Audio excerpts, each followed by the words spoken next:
Coucou, on se retrouve dans une nouvelle vidéo où je vais vous parler des guides. Alors, qui sont-ils? Comment communiquer avec eux, etc. etc.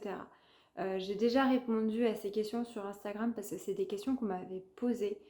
Donc, j'ai décidé d'en faire aussi une vidéo YouTube. Qui sont les guides? Alors, déjà, il y a plusieurs sortes de guides. Donc, dans la matière, dans votre vie de tous les jours, vous avez des guides. Que ça soit par exemple vos parents, tout simplement, qui vous ont guidé durant votre enfance à agir de telle manière ou de telle autre manière, de vous adapter à la matière de telle manière ou à cette société de telle manière. Peu importe que ça soit en bien ou en mal, ils ont été là pour vous guider. Donc il y a ça. Après, ça peut être très bien un ami ou une amie, un collègue qui va vous former pour votre nouveau travail ou pour le fonctionnement de l'entreprise dans laquelle vous travaillez.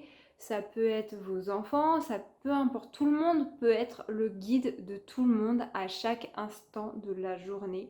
Ça peut même être un passant dans la rue qui va vous donner votre chemin parce que vous êtes perdu. Tout le monde peut être un guide à partir du moment qu'une personne a des connaissances sur un sujet. Et on en a tous. Il y a aussi des êtres qui peuvent, dans certains cas, être immatériels ou pas, qui vont nous donner, dans certains cas, des informations de façon immatérielle. Par exemple, ça va être des extraterrestres, des êtres de la nature, donc tout ce qui est gnome, elfe, etc.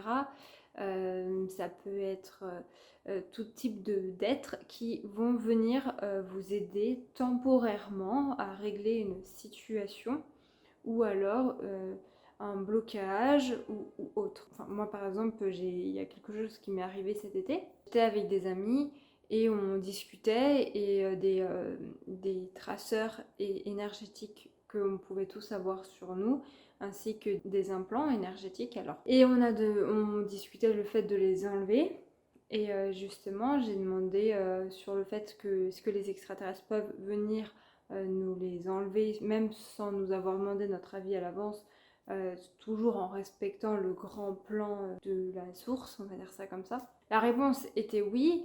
À ce moment-là, ces êtres sont arrivés de façon immatérielle. On les a ressentis et on leur a demandé de l'aide à nous enlever nos implants et traceurs énergétiques. Moi, je sais que j'avais notamment un implant dans la nuque et derrière, plus précisément. Et ils ont commencé à travailler. On était en fin de journée, dans l'après-midi, enfin vraiment fin d'après-midi, début de soirée. Ça a commencé à me faire mal au cou à ce moment-là. Ça a duré pendant 3-4 jours. Ça s'est intensifié. Plus les heures passaient, plus ça s'intensifiait. C'était pas un torticolis. Je me suis pas tenue dans une position particulière qui aurait pu engendrer ça. Je pouvais tourner très bien la tête comme ça. C'est juste que ça me lançait. C'était bizarre. À ce moment-là, j'ai aussi fait un jeûne pour aider le processus de nettoyage. Ça a confirmé quelque chose que je savais déjà sur leur existence, mais le fait qu'ils sont aussi venus m'aider à nettoyer et à enlever quelque chose qui était effectivement bien présent. Voilà, donc ça c'est qu'un exemple. Vous pouvez aussi faire appel aux extraterrestres, même si vous les entendez pas, ou vous les voyez pas, ou vous les ressentez pas, c'est pas grave. Ils seront toujours là pour vous écouter et vous aider si c'est possible, tant que vous demandez toujours avec votre cœur. Donc, bref, voilà, tout ça pour dire qu'il y a des êtres qui sont là pour nous aider, pour nous guider, pour donner des fois des informations pour notre travail, pour faire évoluer la société. Donc en gros, il y a aussi des êtres qui peuvent venir nous aider de temps à autre pour réaliser des choses ou pour nous donner des informations à certaines choses. Mais ça va être des êtres qu'on va capter de façon immatérielle. Et maintenant, il y a aussi d'autres êtres immatériels sur lesquels je vais continuer de parler tout le reste de la vidéo. Je parlerai que de eux. Ce sont des êtres immatériels dont leur rôle, ça va être de nous aider, de nous aiguiller dans la matière. Donc ils vont faire le lien entre la matière et l'immatériel. Ils vont mettre des choses en place dans notre vie pour qu'on puisse avancer dans la direction que l'on souhaite. Donc évidemment, ils sont en accord avec notre soi supérieur et avec notre libre arbitre de notre petit mental de cette incarnation. Mais voilà, leur rôle, ça va être justement de nous aider et à mettre des choses en place, euh, à nous aiguiller, à nous rassurer dans certains cas aussi, bien que ce ne soit pas forcément leur rôle premier. Ça dépend de ce qu'ils me disent, mais voilà, leur rôle, ça va être de mettre plein de choses en place comme ça. Donc si vous avez besoin d'une image pour mieux comprendre leur rôle particulièrement, c'est comme si vous étiez dans une immense ville et que vous choisissez quel chemin vous allez prendre, quelle route, quelle rue, et que à chaque choix de chemin, il y a des rencontres qui vont se faire, des magasins qui vont apparaître sur votre chemin pour potentiellement, je sais pas, faire une rencontre, pour apprendre quelque chose, pour que vous viviez une expérience qui soit en accord avec ce que vous désirez apprendre et vivre pour évoluer. Après, il y a quand même des rendez-vous qui sont censés se passer, et donc quoi qu'il arrive, un jour vous finirez par tomber sur telle rue ou tel magasin ou telle personne ou je sais pas, peu importe, c'est une image, hein, c'est pour que vous visualisez leur rôle. Au cas où c'est pas clair, quand il y a une rencontre, que ce soit avec un lieu, un magasin, un objet, je sais pas, une personne, c'est par exemple pour qu'il se passe quelque chose en particulier. Je sais pas, vous allez rentrer dans une personne et qui va vous amener une conversation, qui va vous amener une compréhension sur un sujet qui répondra à une de vos questions et qui vous permettra d'avancer et de faire une autre rencontre par la suite, même si c'est 10 ans plus tard, etc., etc., etc. Ils vont orchestrer donc la mise en place d'un nouveau travail, le fait qu'on va tomber comme de par hasard sur cette annonce. Certains, comme je vous disais, vont aussi nous aider intérieurement, donc à ramener par exemple plus de joie dans notre quotidien, dans notre vision des choses. Il y en a, ils vont préparer les voyages que l'on va faire avec, comme je vous disais, les rencontres, et ça va pas être de façon quotidienne. Il y en a, ça va être plutôt peut-être, je sais pas, moi je dis n'importe quoi pour nous rassurer, peu importe, il y aura toujours mais il y a une casquette. Et en fonction des capacités, dans le sens, les facilités d'un guide, eh bien, il va pouvoir nous apporter différentes choses, mais je reviendrai là-dessus un peu plus tard dans la vidéo. Il peut aussi avoir dans certains cas des défunts qui deviennent l'un de nos guides. Alors par contre, ça doit être des défunts qui ont quand même un certain degré de conscience. Toute personne décédée qui trouve la lumière ne peut pas devenir le guide systématiquement d'une personne chère parce que tout simplement la personne a besoin de comprendre plus de choses ou d'expérimenter certaines choses avant de pouvoir aiguiller une personne aimée. Euh, mais dans certains cas, oui, ça peut arriver que un, un défunt devienne un guide. Par contre, ils n'ont pas tout à fait le même rôle que quelqu'un un guide immatériel qui va orchestrer des choses dans la matière. Le rôle du défunt, ça va être plus nous accompagner psychologiquement, nous aider, nous donner aussi des petits signes, des encouragements, etc. Mais ils vont pas pouvoir placer des choses en place parce que, un, c'est pas leur rôle, ils sont pas venus pour ça de base, et deux, ils n'ont pas l'énergie nécessaire. Deuxième question, avons-nous un ou plusieurs guides? Alors, comme vous avez pu voir avec la question précédente, nous avons une multitude de guides en réalité. Enfin, donc, les guides dans lesquels je vais continuer à vous parler, ça va être le dernier dont je vous parlais juste avant. Ceux qui mettent des choses en place dans la matière pour nous. Dans ma vérité, pour quasiment tout le monde a plusieurs guides. Déjà, tout le monde a au moins un guide, ça c'est sûr.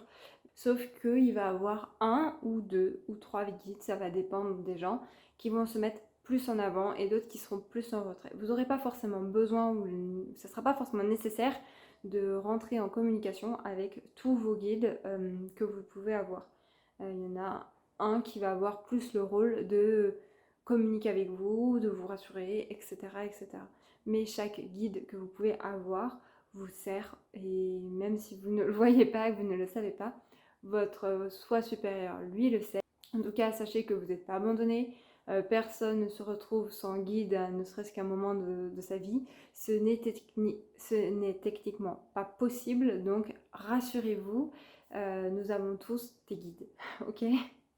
Après, il faut savoir que les guides qui nous suivent et qui mettent des choses en place dans la matière, eh bien, ils changent au cours de notre vie. Ils peuvent être là pendant un certain laps de temps assez long, généralement. C'est une histoire de vibration. Plus on gagne en conscience et donc on augmente en vibration, plus on va avoir des guides qui vont avoir une vibration plus élevée. C'est pour qu'on puisse continuer à avancer de plus en plus en fait, tout simplement. Mais il n'y a jamais de fin à ça non plus. Comme je vous disais, ils ont tous des rôles différents. Il y en a, ils vont préparer, je sais pas, ils vont être plutôt là pour notre quotidien, notre vie de tous les jours. Il y en a qui vont plus être là pour rentrer en communication avec nous. D'autres, ça va être pour amener plus de joie, de bonne humeur, de côté plus enfant. Ou d'autres, ça va être pour préparer les voyages. Ou d'autres, ça va être pour préparer des gros bouleversements dans notre vie. Peu importe, je sais pas. Mais il va y avoir plein de possibilités. Enfin, chacun a son rôle à jouer en fonction de ses facilités. On va aussi passer des accords avec eux avant l'incarnation. Troisième question, comment entrer en contact avec eux? Tout simplement, on est toujours en contact avec eux. Ça va peut-être faire peur à certains ou mettre mal à l'aise quelques-uns, mais ils entendent tout ce que vous faites et ce que vous dites. Je parle des guides qui vous suivent, hein, ceux qui mettent des choses en place dans la matière, attention. Donc, ils entendent toutes vos pensées, vos actions, tout, vos paroles, ils l'entendent. Même la pensée la plus infime à l'intérieur de vous, ils l'entendent, ils la savent, ils la connaissent. Ça ne veut pas dire qu'ils donnent de l'attention intense à tout ce que vous faites ou dites, ou qu'ils vont réagir à tout ce que vous dites ou que vous faites ou autre, ou que vous pensez. Pas du tout. C'est un peu comme, vous voyez, une image qu'ils m'ont donnée, c'est les parents qui ont leur enfant ou leur bébé qui est dans la même pièce, qui est en train de jouer par terre avec ses jeux, et le parent il fait autre chose. Dans certains cas, ça va être ça. Il va par exemple même parler avec quelqu'un d'autre, mais il va toujours avoir un œil et une oreille attentive si jamais il se passe quelque chose, donc une certaine attention envers son enfant. Alors peut-on les voir ou seulement les entendre? Alors en réalité oui, on peut les voir quand on développe la capacité de clairvoyance, donc voir comment ils sont sur d'autres plans, mais énormément de personnes, à mon avis, la majorité, surtout si vous regardez cette vidéo, vous pouvez développer cette capacité et les voir. Enfin bref, vous pouvez les voir sur d'autres plans, ils choisissent l'apparence physique qu'ils souhaitent avoir en fonction de d'autres vies, mais quasiment tout le monde peut les voir ou les entendre. Ça, je le pense sincèrement.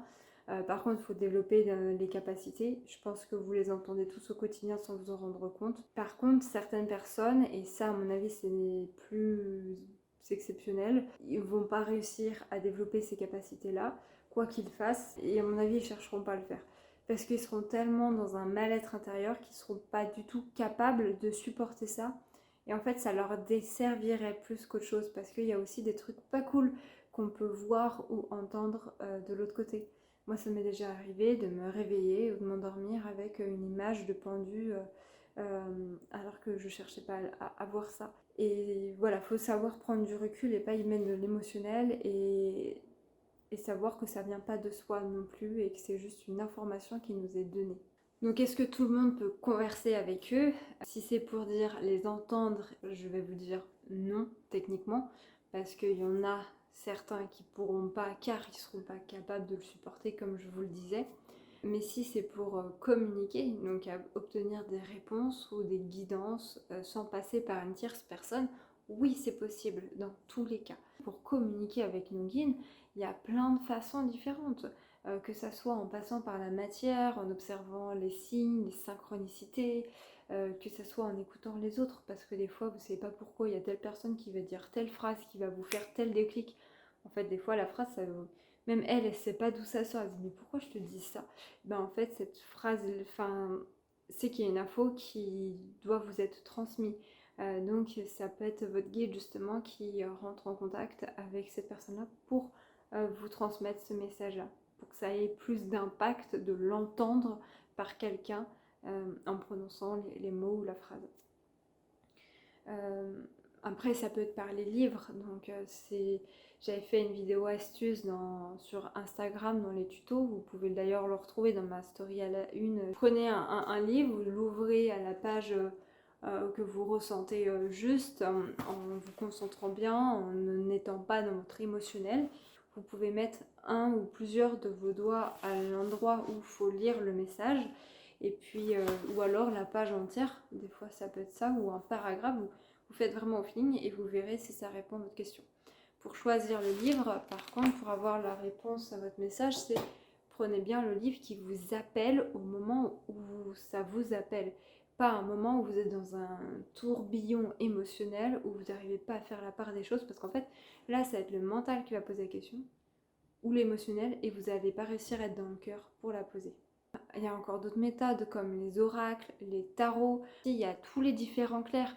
Le clair ressenti, le clairvoyance, clairaudience, etc., etc. Il y a plein de clairs différents qui vous permettra d'avoir des informations. Il y en a, leur clair, ça va être au niveau du goût. Et je vous promets, j'ai déjà rencontré quelqu'un qui a plus cette facilité-là. Elle m'a dit un jour, cette personne, alors qu'elle n'est pas du tout dans le milieu de la spiritualité, etc., hein, c'est pas forcément son truc, elle me dit toi aussi ça te fait ça, t'as le goût, enfin t'as le goût de, tu sais, de quand tu vas avoir mal. Je dis quoi? Donc en fait elle a toujours le même goût dans la bouche, juste avant qu'elle se fasse mal quelque part. Et peu de temps après qu'elle m'ait dit ça, parce qu'elle avait cette sensation, ce goût-là dans la bouche, alors qu'elle n'avait pas mangé ni rien, j'étais là, concrètement, donc je suis sûre qu'elle n'a pas mangé. Peu de temps après, ça fait mal. Après, il y a encore aussi le pendule, donc là, il faut faire attention au mental.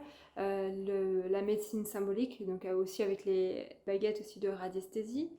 Donc là, le mental il est un peu moins puissant. Comme je vous le disais, ça peut passer aussi par des autres personnes. Et j'imagine qu'il y a encore plein d'autres possibilités de recevoir des messages, synchronicité et tout ce que vous voulez, même de façon les plus inattendues possible. Donc voilà, dans tous les cas, si vous devez avoir un message, vous pouvez l'avoir. Après, il faut savoir avoir un certain discernement, savoir le reconnaître et sans y mettre d'émotionnel et savoir si c'en est un ou pas. Et c'est pas toujours évident. Si vous voulez vous adresser à eux, il y a plein de manières de le faire, que ce soit par votre pensée, par votre parole, par, je sais pas, de la gestuelle, par votre petit hôtel, consacrer quelque chose pour eux. Peu importe, il y a plein de possibilités pour communiquer avec eux. Mais en tout cas, rassurez-vous, on capte tous des choses de différentes manières. Tout le monde, ça ne sera pas la clairaudience ou la clairvoyance, ou voilà, mais ça sera d'autres choses. Et il y aura toujours des moyens de rentrer en communication avec nos guides. Rassurez-vous. Voilà, sur ce, c'est la fin de cette vidéo. J'ai fini de répondre à toutes ces questions. J'espère que ça vous aura aidé. Si vous avez des compléments d'informations à me donner ou votre vérité, des points de vue, n'hésitez pas à le faire en commentaire. Ça sera avec grand plaisir que je les lirai. Et je vous dis à bientôt. Salut.